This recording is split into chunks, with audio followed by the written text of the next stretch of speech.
Sitting with a gentleman who we met recently, and we had him on our show, Skywatchers Radio, and he makes bow ties cool again. Amazingly amazing, that bow tie.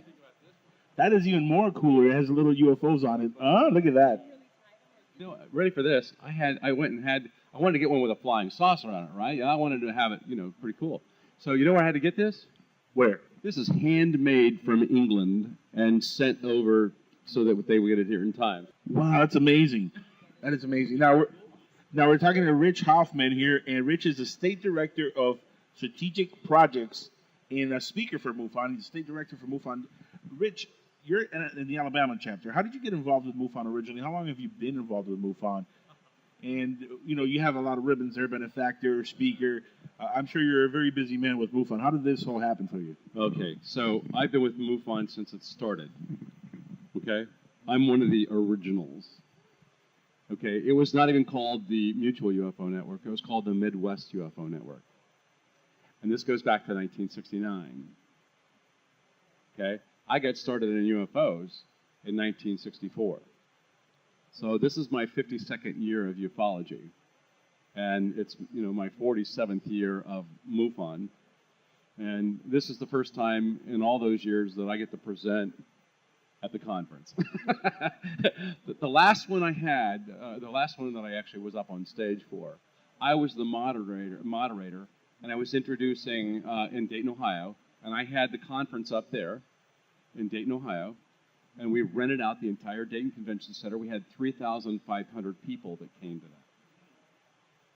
That's how many people in that came.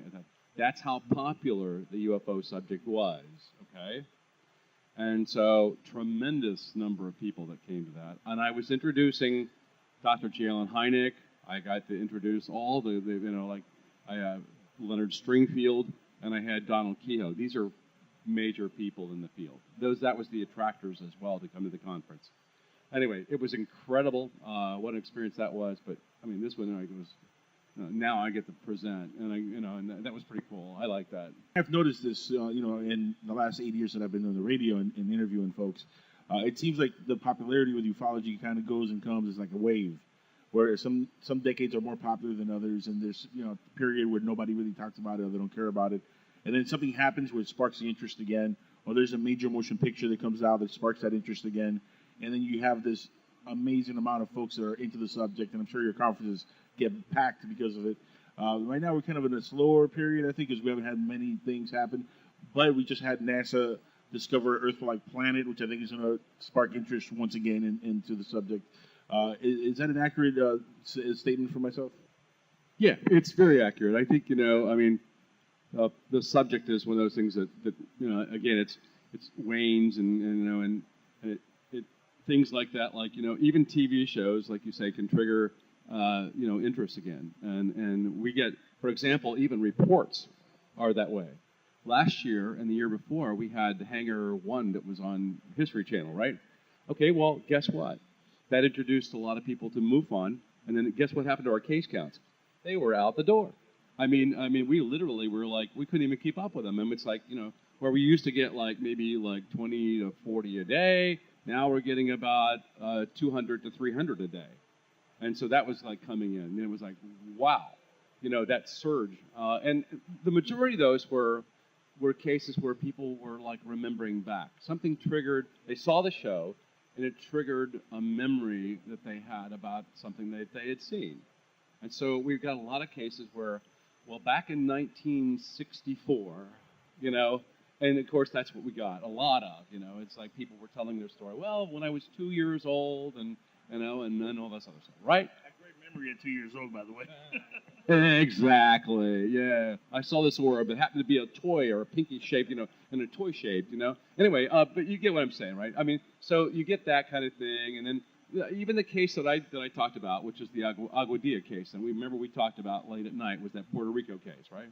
I mean, that's the kind of case. You might have a case that crops up like that, where it creates a lot of interest. I had a lot of people here. Well, example, I mean, I was on the TV show, Univision TV show, which is going to be doing a major feature on just that case. And I had a lot of people that came here just to hear that case. So again, you know, you can find things that are of interest to them, and they'll come into it. But anyway, it's a great subject. We need to have more continuance on it, and we need to have more focus on it. So the fact that you're talking about it, that makes it all good. Talk a little bit about that case. I mean, because I thought it was really fascinating when we had you on the show, and it was your topic for Mufon. So let's get into the details of it a little bit. It's an exciting case. It was very unusual. But okay, so let's set the stage. This is the year 2013, so it's not that long ago. It's April 25th, and it's about 9 o'clock in the evening, right? So it's dark. But it's not too dark, but guess what's in the south is a full moon that's hanging up there at about 30 degrees above the horizon, right? So it's kind of brilliant from the standpoint of the moon being out, right? So anyway, what happens? At about 9 o'clock, you start to have over about 42 hits on radar just off the coast in the northwest part of the state, or in the country. At this airport, it's called the Rafael Hernandez Airport. It's right along the coastline. And so just to the northwest, only about a mile or 2 miles out at the max, is where all these like radar pings are happening. And they're moving around. One, for example, you can measure, it went from this point to this point, and it was 1,700 miles an hour. Okay? And so it was changing its speed. We were able to measure the speed of where it was based upon the fact that every 10 seconds or so, the screen is going around, right? You see a ping, ping, you know, that type of thing. So we could do some measurements on that, which we did. Anyway, so that right there triggers a concern. You know, we have something that's out there that there's no transponder code being identified. So what is it? You know, and so we believe what happened, and we can't get confirmation on it, but we believe that the control tower actually saw those pings going on. But what happened was that they held up some sort of a plane from its departure. We're not sure, but there was a FedEx plane that was on the runway that was supposed to take off at about 9:10, which didn't. And then, interesting enough, Homeland Security was taking off right at that same time. And they must have released them because they have a mission to accomplish, right? They're out looking for drug smugglers, and they've got a mission. So they usually get the clearance and the benefit to be able to go and to get out there, okay? It's a military engagement, so we can let them go. So they got up. As soon as they got up to a point where they took off from the airport, they start to get up in the air. They look over to the left, toward the north, in that general direction where those the pings were, and they see a pinkish red light that's now moving southward toward the actual airport. And then, so they're concerned, like, I didn't expect to see that, and why did you didn't tell me about this air traffic that's up there, right? Yeah, so they're a little bit concerned from that pilot standpoint, right? You know, it's my crew. And so now they're curious. Okay, so they swing around and they start to make a circle. They call the control tower. The control tower says, yeah, we see that pink light too. Yeah, we're tracking it. We know what it is. We don't know what it is, but we see it, right? And so now it's coming toward the airport. That Customs and Border Protection aircraft with a flight crew of 4 people. There's a pilot, co-pilot. There's a radar, as well as thermal imaging guys on the inside of it, or gals, or whatever. And they're on the inside. And so bottom line is that they keep watching the light. Suddenly, after a period of time, the light goes out. And they're saying, okay, this could be a drug smuggling operation, right? So now they have heightened interest, you know, in what this thing is. So instead of circling and going on their mission, they now turn on their thermal imaging camera and begin recording that object at night. They can see it. It looks like daylight, but it's at night, 9 o'clock, and now you're seeing the heat image, the thermal image.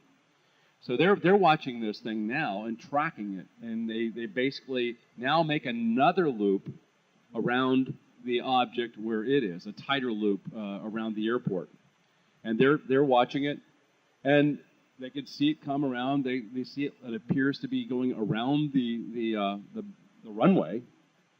Not that, I mean, it's like maybe 400 feet altitude, but the actual ground level below them on the airport is about 200 feet. So there's only a 200-foot clearance above ground, right? So it's relatively low, right? So they're watching it, and it's just unusual because there's no like the thermal signature's wrong. It's not like an aircraft. It's more of an oval or an acorn kind of shaped object, if you would. So it doesn't have any of the thermal signature that you expect from an aircraft, right? So wait a minute, this isn't an aircraft. We're gonna keep watching it. So they circle around as long as they can. At which point the object now starts to go and appears to descend down toward the water line, back at the northern position, roughly about where it came in at, and then it goes into the water at about 100 miles an hour. And now it slows down a little bit, and so now it's moving underwater at about 85 to 90 miles an hour. Yeah. And, and then what we see, you can actually watch on the image, you can see it going along the coastline, because it's now made a course change, and it's going along the coastline, and you see it moving that way, and then you can actually see what we describe to be as a Bernoulli hump. Let me explain what that is. And that is that if you take an object like even a submarine, it displaces the water. The water goes around, right? You're with me, right? And so what happens is if it's right near the surface, you'll actually get the waves of the water line. It'll bubble up, and you'll have a hump. We call it a Bernoulli hump. And Lockheed Martin talks about that. That's a way for them to detect subs sometimes. So there's a displacement of the water up. That's what happened here. And you're seeing it on the thermal image, despite the fact that it's underwater. And now it comes up out of the water, and then it appears to darken, and it starts to get bigger, and it splits into two identical objects. And now you have two identical objects that are moving at about the same speed, and they start separating in the water. Okay. So one by one, they each suddenly disappear into the water. Now the border people are going like nuts. What did they just see? They're scanning and zooming in, trying to see if they can find it anymore. It's completely gone. It's not to be seen. So they say, okay, well, we got to head on with our mission because we've just delayed doing this when we're supposed to be going and doing something for the taxpayers' money, right? So bottom line is that they had to skedaddle and get on their mission. Well, eventually, over a period of time, they eventually, and this is like about a month later, one of the women that lives in this area that we all know is a field investigator and a writer and author. She somehow gets contacted about the fact of this video. And it turns out that another pilot has got a copy. Okay? So we now talked to this person and said, well, how can we learn more? What can we do? And we turned out that this person said, well, we're willing to cooperate with you to share what we've got, but you all have to sign non-disclosure agreements. And oh, by the way, we're going to control this to the point where it's down to the point where we're very concerned about it not going through the UFO channels, but we'd like to see it go through scientific channels. Are you with me? Well, I mean, they want to see it treated seriously, and so it's fair. And so we all, a team of 6 of us, signed non-disclosures. We wouldn't say anything. We can't tell who the name is. In fact, we saw that later on that there were postings about it, and we still couldn't talk about it, so you wouldn't see us comment and stuff like that. We tried to, and then we began, forming a team, and we got physicists, chemists, and mathematicians, and all this. We pulled this team together, and we began analyzing the video, right?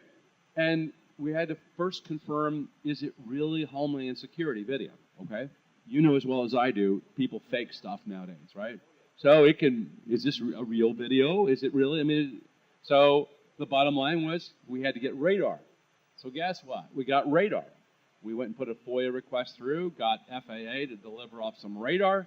We started looking at it, and then we could actually watch on radar that this plane, who has a transponder code that is delegated to military, he's leaving at a certain time, which, by the way, when you look at the video, you see all these like date, time, and everything, and GPS coordinates and all that stuff. It all matched the radar.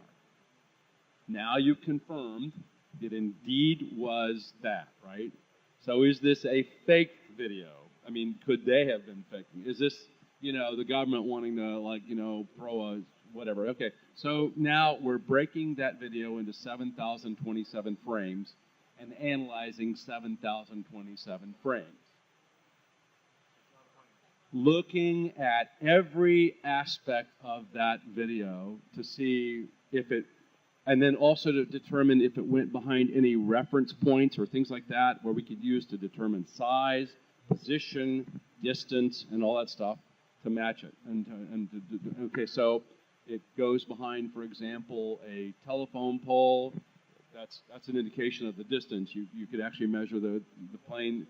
So we were able to do it. So we were able to make a lot of determinations about its flight path, its speed, based upon analysis of individual pixels. I mean, I'm talking about, down to the small level of the photo being pixels. So that's what we did. We spent 2 years analyzing it. We put a 162-page paper together. It's a scientific paper. And we published it, got the word out, and that's why you have me here talking right now. That is an incredible, incredible story. And it leads me to a follow-up question.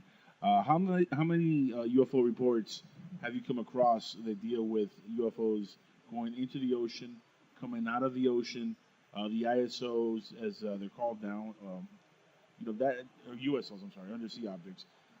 They're becoming more and more relevant in ufology as more and more people are seeing them leave the ocean, especially military folks have reported a lot of these things.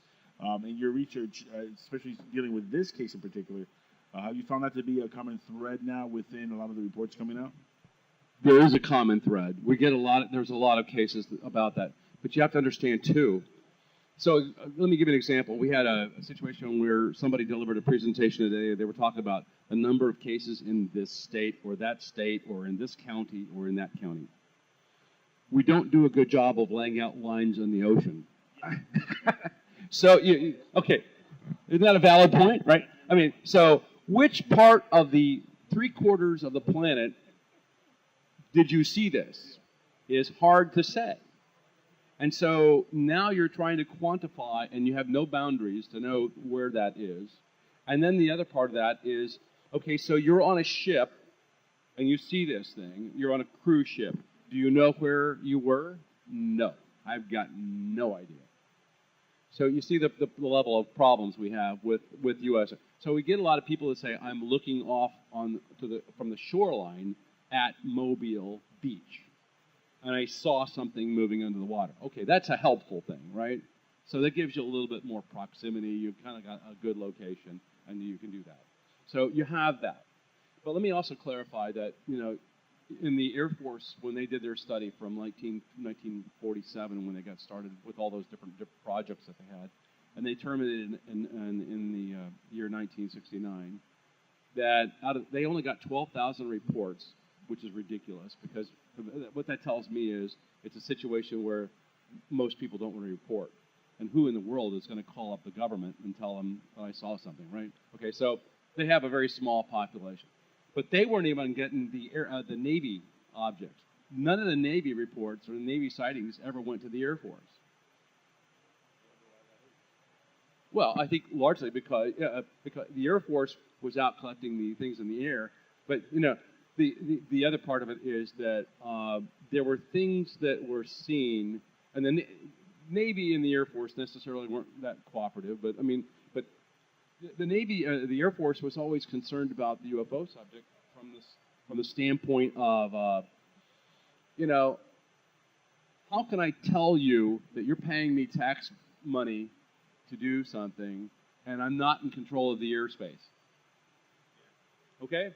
So from a security standpoint, the Air Force is definitely wanting to make sure that it can let people know that it's doing their job, right? It's doing their job. Well, nobody was ever questioning the Navy. Are you in control of the waters? No, I mean, nobody did that. I mean, so there was no place for you to report them, and so they didn't do it, and they didn't have to play. But years later, now we're going and looking through records, and we're finding out that there was a lot of those things, and you can find paperwork and some other things when you go from a Freedom of Information request. You can get that. Interestingly enough, the Russians actually released over 15,000 cases of USO types of things. And then the other part of the problem that we had with even the Aguadilla case is that you don't call it a UFO. I mean, our terminology is just horrible because this was not an unidentified flying object. If you think about it, it was underwater at the same time, right? So is it a UFO or a USO? Or is it both? I mean, you get what I'm saying, right? So, exactly. So we decided on our report to call it unidentified anomalous phenomena. Because, first off, what kind of phenomena it's anomalous because anybody ever seen anything split into two? Not that I've ever seen, and it's a phenomena of some sort. We really couldn't identify what it was. We tried to do the study and say it's not a bird, it's not a plane, it's not Superman, that type of thing. Okay. So then, what are you left with? You're left with an unknown, and that's what UFO investigation is about. You always go and you try to work what they call it de-escalation of hypotheses. You start off with what's the known part? Does it match any of that? And if it doesn't match any of that, then you're left with the unknown. You mean basically best case what it could be, worst case what it couldn't be? That's another way of looking at it. But what we typically try to do is, again, so many of the things that are reported are really IFOs. People misperceiving the planet Venus, Jupiter. We get drones now. Oh my God! People are like, well, you got one on your desk. So it's like So, and I even got a guy in Huntsville that he didn't know it. He's a security guy fixing my security system. And he said, well, we got to talk, and what's your interest? Oh, well, I like to fly drones. Really? You do? I said, really? He said, yeah, I've got one that I put together that I built a frame around it, and I've got it so it has rotating lights, and I'm going to send it up and see what happens when I send it to UFO. And he didn't even know who he was talking to. So I'm looking over and saying, man, could you let me know when you do that? And where you're going to do? So you get what I'm saying, right? People are out there actually, using them and trying to, they want to create reports, and they want to have a little fun with it. And I understand that, but man, it just makes it harder for us to be able to do our job of getting to the real UFO, right? Not only that, you have the drones, that are heavily used now by a lot of folks, but CGI is gotten so much easier to fake stuff on video. It is getting harder and harder to really tell what's real and what's fake. Back in the 80s and 90s, if a video came out, chances are it was real. It was very hard for anybody to fake this stuff. Now any 12 or 13-year-old with the right software and a nice computer in their mom's house or their basement, they can do whatever they want. We were talking to Alejandro Rojas earlier about websites like Secure Team, Third Phase of Moon, and how a lot of these folks are clearly hoaxing this stuff for money from YouTube revenue and stuff like that. And it's a shame because it really tarnishes ufology and it makes it harder to be taken serious, which is, I'm sure, something that Mufon has been for years and decades now trying to make this more serious subject where the mainstream media doesn't pick it up and laugh at it as they normally do, and it becomes that giggle factor that still is involved in the whole spectrum of ufology. Yeah, and let me also just inject, and we talked about this weekend as well, but you have to understand that the CIA is in there also playing and controlling some of the media, and we have actually people out influencing and trying to create disinformation to create disinterestedness. Now, you have to understand that, and that goes way back to the 1953 Robertson panel report, where the CIA led a meeting and basically told the Air Force to debunk UFO sightings when possible. That was their message. And they were going to use the media at that time to be able to educate the public and calm them down and make them think that this is all a bunch of stuff. And then what you had was the CIA-backed tabloids to show up on your countertops with, you know, Miss Clinton holding a baby, shaking a hand on alien baby, or any kind of presidential leaders doing that, and you know, exactly. And so, and where were those positioned? Right at the checkout counter when you're going to go out and buy your food, right? Conveniently positioned so you'll see that kind of crap, right? So ultimately, what you got is it's almost like propaganda in many respects, and we're just being led down the merry away from the UFO, right? So the government or whoever's doing this, that's controlling this, if it's the CIA-backed thing, is doing a great job of dispelling that and creating that havoc. At the same time, it's challenging because we want to get more serious people, and we have to re-educate them away from all the tabloid trap that they've had, and hopefully get them in the door so that they can hear that there's somebody treating it seriously. Rich, can you go into a little bit about what you're doing as the Director of Strategic Projects? Because it sounds very fun. Sounds like a hoot, right? It's a hoot. No, I'm doing hoots. Seriously. So it's, you know, it's Director of Strategic Projects. Well, what the heck does that mean? Okay, so bottom line is that, you know, I've had this long desire to be able to increase our technology out in the field. Okay? You know, to me, the situation is we have a database filled with 70,000 sightings right now. How many, do we need another 70,000? Do we need another 30,000? I mean, when I come and I talk to you and you tell me that you saw one back in 1964, that's great. How good is your memory? Okay. Can you give me the date? Can you give me the time? Can you allow, I mean, and there's not, exactly. You can't do it, right? So guess what? It just, you know, it's a nice story. We chuck it away, and it's about the best we can do, right? And even most recent ones, it's like 3 days old. The object is gone, you know? Now you're doing this paperwork search. You're trying to see if you can find people to corroborate. It's not a good way of doing business, right? So we've got to do something like getting your technology out in the field to be able to have it help us out. For example, you can imagine if I had that Aguadilla FLIR, that thermal imaging camera, and if I had that capable and I could use it, what could I possibly be getting that's going to help me? So the idea here is if we can come up with passive radar, we can use that. We can have infrared cameras. We can have a whole host of these. And guess what? That technology is getting cheaper. It's more affordable now. I can, on my phone, I can actually get a FLIR camera, and I can see infrared on my phone and record it. There's a whole host of those kind of technologies that are coming out. And so we need to embrace using that and making that accessible. Because I believe right now, I don't need the visual spectrum. I need the infrared and the ultraviolet and other kinds of parts of the electromagnetic spectrum to get better data. And, you know, what is the heat signature of that object like we're talking about? Can I see beings through the craft? Their heat signatures. Do we know that? We don't know that, you know. So if we get that kind of stuff and we can position it out in hot spots, you get what I'm saying? Now we can do something, right? And so we've got 3 different projects that are going on right now, and we brought them together the other night to get them to all talk to each other that are doing something similar with cameras and all that other stuff. And the other encouraging thing is, guess who's helping to fund it? Dr. Stephen Hawking. Okay? Yeah, I heard an ooh from everybody here at the table, right? Yeah, it's an ooh, right? At the same time, guess who else is helping? Companies. We've even got some politicians that are helping. So, and guess who's leading the overall project of one of the projects? No, did you ever hear of Douglas Trumbull?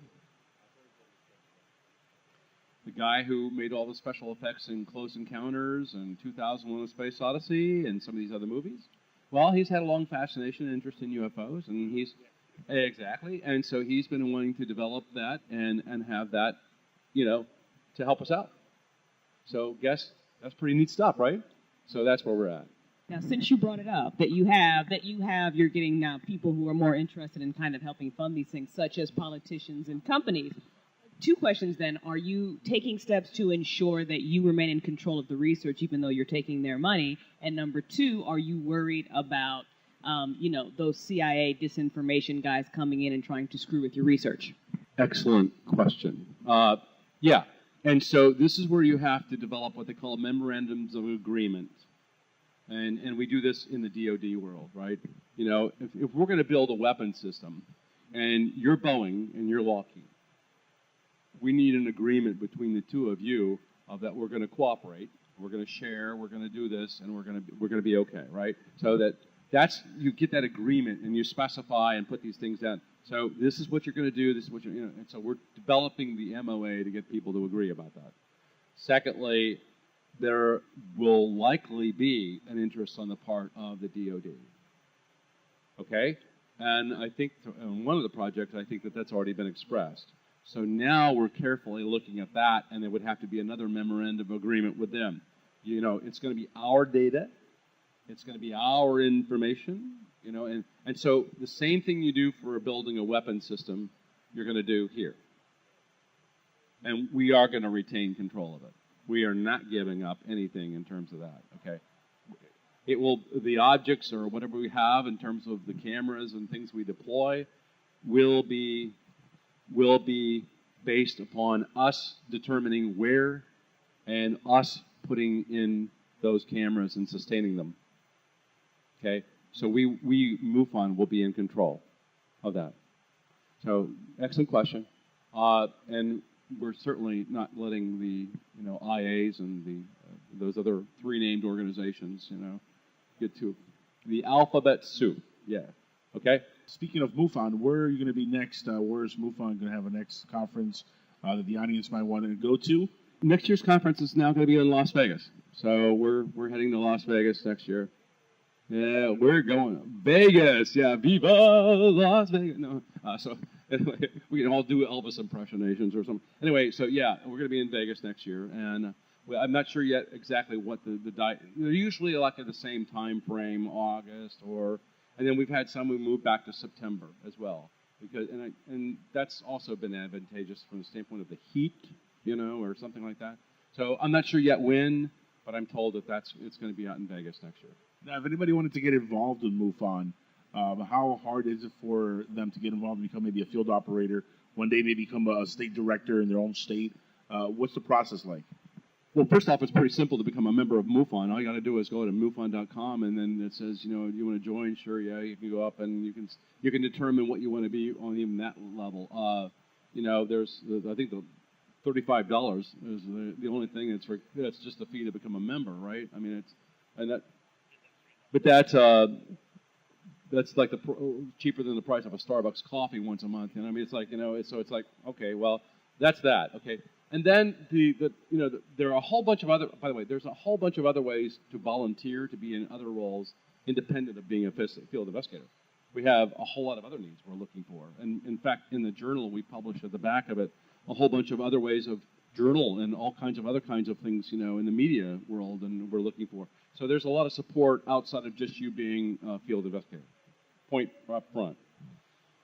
Field investigators are our mainstay because that's where we're trying to be able to, validate that somebody's story is maybe legit and it's not off the deep end, and that we have a good case, and determine if it's a balloon, it's a kite, or it's really a UFO, right? So we're trying to separate that out, which we're the only organization that does that. The rest of them just take all these reports, so it's maybe a bird, maybe a kite, and you have nobody out there that checked it out, and so now you're saying that I got 20 kite reports this month. Well, I'm not interested in that, right? I want to know about UFOs. I'm not interested in kites, birds, plane, anything else, right? So you get where I'm going right there. Okay, so field investigators, there's also a place on mufon.com where it says, you want to become a field investigator, and it talks about what that is. At the same time, then after you become a member, you can then get that, you can do, in fact, they have ways for you to purchase basically a membership along with, and it's bundled in with the field investigator. So you get the field investigator's kit, and basically what that amounts to is that you get this big, thick manual that we've developed over the 47 years and we improved on. And so suddenly I have the original Field Investigator's Manual, which was maybe about 10 pages, right? This one's like about 600 pages. I mean, but it teaches you everything, you know what I'm saying, right? And it's grown over the years. As we've improved on it, yeah, exactly. So now it's bigger, thicker, and you can actually go in and you know, read that. And then we have a Mufon University, online Mufon University. So you go in, you can take your test online, and you then get a certificate that says you've completed the test, you passed the test, you're now certified. So now, let's say you did that in Alabama. All right, I get the message as the state director that you've come on board, and I'm saying, hey, great.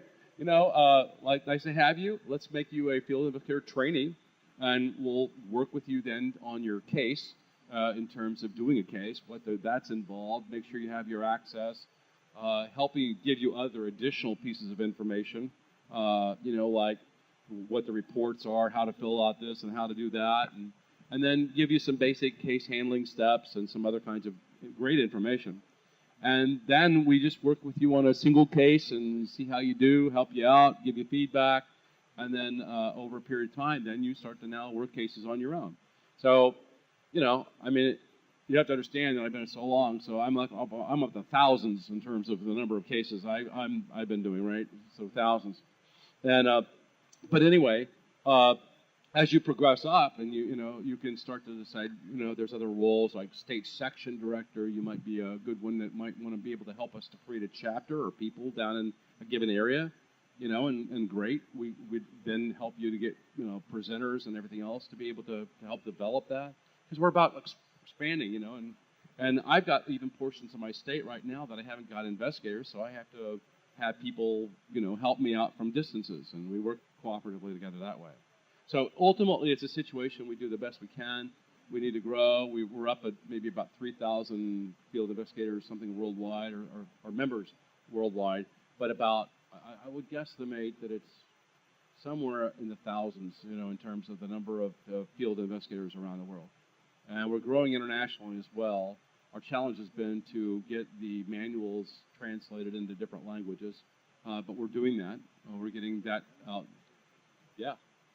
Exactly, yeah. So that's kind of like where we're going. And this Mufon University is pretty awesome because it's actually got a lot of great courses in it. To be a member of Mufon, is a belief in UFOs required? Like, what about the more skeptics who have maybe a more like scientific interest, or, you know, those left brain thinkers who are really just in it for, you know, maybe a different reason than, you know, someone who's like, yes, UFOs, ETs, that sort of thing. Would you encourage those type of people to get involved with the organization as well? Yeah. I mean, simple answer is yes. I think there's a lot of people that have sightings that then become MUFON investigators. Then there's some people like me who's never seen one. Okay? I've never seen one, but I've been out there investigating because I had this curiosity as a 13-year-old that I want to be able to check into it. And we have a lot of people that get started at that young age that are passionate about this and want to do something. So there's a whole host of beliefs about that. It's almost an evangelic in terms of the wide variety of religions that are out there of ufology, right? So, I mean, and I just look at it and I say, okay, well, I guess that's just the nature of what it is. But ours is supposed to be, MUFON is focused on the scientific study for the benefit of humanity. That's our mission statement, right? And we are trying to do everything we can to get science on board. And so, like, we have right now in Alabama, I've been able to bring on one person who is on the Science and Review Board for University of Alabama, Huntsville. He's a professor. And we're engaging that community. So we've got to be able to do scientific research. Over my period of my life with this, I've gone through all those different phases, from a skeptic to a scoffer to a believer type thing, you know. And the other part of that is, even as a field investigator, I've got to be a skeptic. You know, you can't walk in and just be gullible and buy everything that everybody says. Okay? You don't do that. And so, not that I'm not saying that they're not, maybe, if that's what they believe, that's great, okay? I'm not saying that, but my point is that you and I know people tell lies. And you and I know that there's people out there that have psychological problems. And you and I know that there's these whole group of people out there that are like that. And so consequently, what you're trying to do is to separate the sense from the nonsense. Again, going back to what's the sense here. And so you need to be skeptical, but like I said, from the standpoint of, and you want to also see, is there any science that I can get out of that thing? So we look for investigators to tend to hopefully be more of that objective, impartial, kind of like on a criminal case. Hi, you're guilty. No, I'm sorry, you're guilty. I don't want that. You have the impartial, objective person like you have on a criminal case. I want, my due fair share. So that's what we look for. Does that help? Okay. Rich, thank you so much for taking part here at Skywatchers Radio with us. And as always, you're a fascinating person to speak to. And we hope to have you on the show again soon on a regular basis and promote, the conventions and symposiums and anything else that you're working on. Do you have a website you can give the audience besides Mufon.com, obviously, that they can go on and maybe follow you directly? We're right now transitioning our Alabama website over from another vendor, so it's a situation where that's not a good place to go. But I guess the best thing I can tell you right now is I do a lot on Facebook. I'm up there on Facebook right now. You can see me pinging. I have an Alabama Facebook page that I'm constantly banging all the time. I am also the admin for like 20 other MUFON kinds of Facebook pages. We have everything from field investigators only to state directors, that type of thing, so they can all collaborate and get together and discuss things too. So I'm definitely on Facebook. I mean, I'm there for that for right now, anyway, until I get the website and all that stuff taken. But and then of course, my email. You can get a hold of me. I use this little thing that I use for my license plate. It's called UFO XPRT, or a little play on UFO expert, just to see what it pings, and it fits on the license plate kind of nice, right? In the car. And man, I get some people saying, hey, you're pulling in for gas. I want to hear about what you're doing. So it triggers that kind of, it helps, right? And that's what I use. So it's ufoexpert@gmail.com. So, get a hold of me. I'm easy to talk to, as you can pretty well tell. No kidding. I mean, I've talked to a lot of folks, and you're definitely one of the most approachable, nicest individuals in ufology that I've met so far. It's an honor to know you and meet you in person finally, sir. Thank you so much. Thank you, Rich Hoffman, everybody.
Sitting with a gentleman who we met recently, and we had him on our show, Skywatchers Radio, and he makes bow ties cool again. Amazingly amazing, that bow tie. That is even more cooler. It has little UFOs on it. Look at that. Ready for this? I wanted to get one with a flying saucer on it, right? I wanted to have it, pretty cool. So you know where I had to get this? Where? This is handmade from England and sent over so that they would get it here in time. Wow, that's amazing. That is amazing. Now we're talking to Rich Hoffman here, and Rich is the State Director of Strategic Projects and a speaker for MUFON. He's the State Director for MUFON. Rich, you're in the Alabama chapter. How did you get involved with MUFON originally? How long have you been involved with MUFON? And, you have a lot of ribbons there, benefactor, speaker. I'm sure you're a very busy man with MUFON. How did this all happen for you? Okay, so I've been with MUFON since it started. Okay? I'm one of the originals. Okay, it was not even called the Mutual UFO Network. It was called the Midwest UFO Network. And this goes back to 1969. Okay? I got started in UFOs in 1964. So this is my 52nd year of ufology. And it's, you know, my 47th year of MUFON. And this is the first time in all those years that I get to present at the conference. The last one I had, the last one that I actually was up on stage for, I was the moderator, and I was introducing in Dayton, Ohio, and I had the conference up there in Dayton, Ohio, and we rented out the entire Dayton Convention Center. We had 3,500 people that came to that. That's how many people in that came at that. That's how popular the UFO subject was, okay? And so, tremendous number of people that came to that. And I was introducing Dr. Jalen Hynek. I got to introduce all the you know, like Leonard Stringfield, and I had Donald Kehoe. These are major people in the field. That was the attractors as well to come to the conference. Anyway, it was incredible. What an experience that was. But I mean, this one was. Now I get to present, and and that was pretty cool. I like that. I've noticed this, in the last 8 years that I've been on the radio and interviewing folks. It seems like the popularity with ufology kind of goes and comes. It's like a wave, where some decades are more popular than others, and there's a period where nobody really talks about it or they don't care about it, and then something happens where it sparks the interest again, or there's a major motion picture that comes out that sparks that interest again, and then you have this amazing amount of folks that are into the subject, and I'm sure your conferences get packed because of it. Right now we're kind of in a slower period, I think, because we haven't had many things happen. About, which is the Aguadilla case, and we talked about late at night was that Puerto Rico case, right? I mean, that's the kind of case. You might have a case that crops up like that where it creates a lot of interest. I had a lot of people here. Well, example, I mean, I was on the TV show, Univision TV show, which is going to be doing a major feature on just that case. And I had a lot of people that came here just to hear that case. So again, you can find things that are of interest to them, and they'll come into it. But anyway, it's a great subject. We need to have more continuance on it, and we need to have more focus on it. So the fact that you're talking about it, that makes it all good.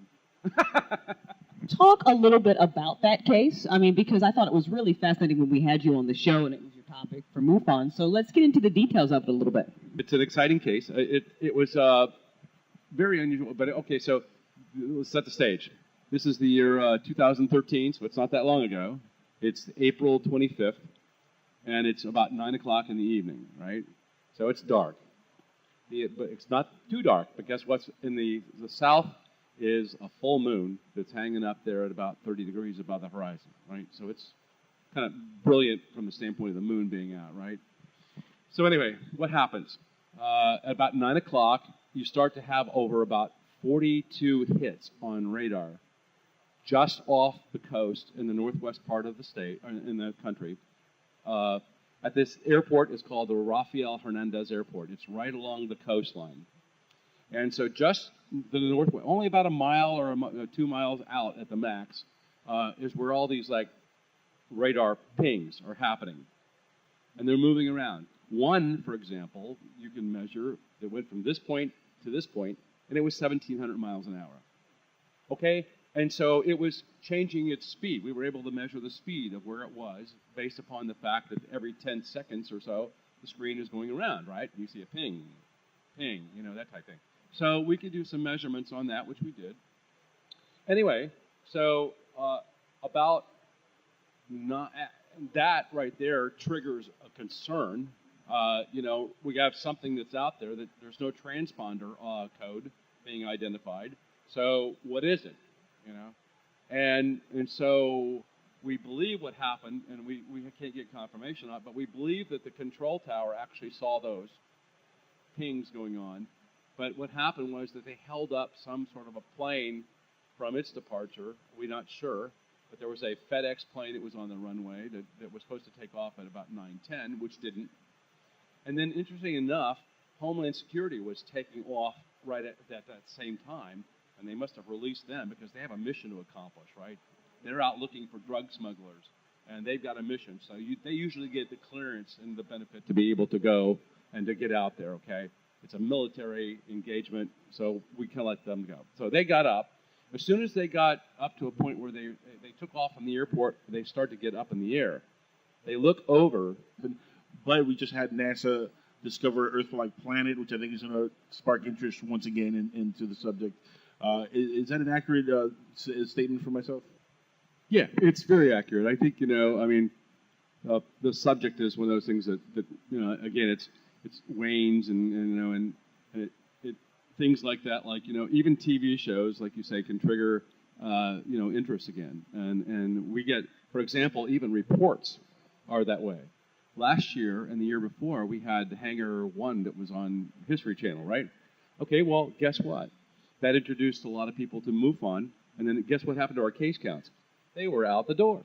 I mean, we literally were like, we couldn't even keep up with them. And it's like, where we used to get maybe 20 to 40 a day, now we're getting about 200 to 300 a day. And so that was like coming in, and it was like, wow, that surge. And the majority of those were cases where people were like remembering back. Something triggered, they saw the show, and it triggered a memory that they had about something that they had seen. And so we've got a lot of cases where, well, back in 1964, and of course that's what we got a lot of, it's like people were telling their story. Well, when I was 2 years old, and then all this other stuff, right? I have great memory at 2 years old, by the way. Exactly, yeah. I saw this orb. It happened to be a toy or a pinky shaped, and a toy shaped, Anyway, but you get what I'm saying, right? I mean, so you get that kind of thing, and then even the case that I talked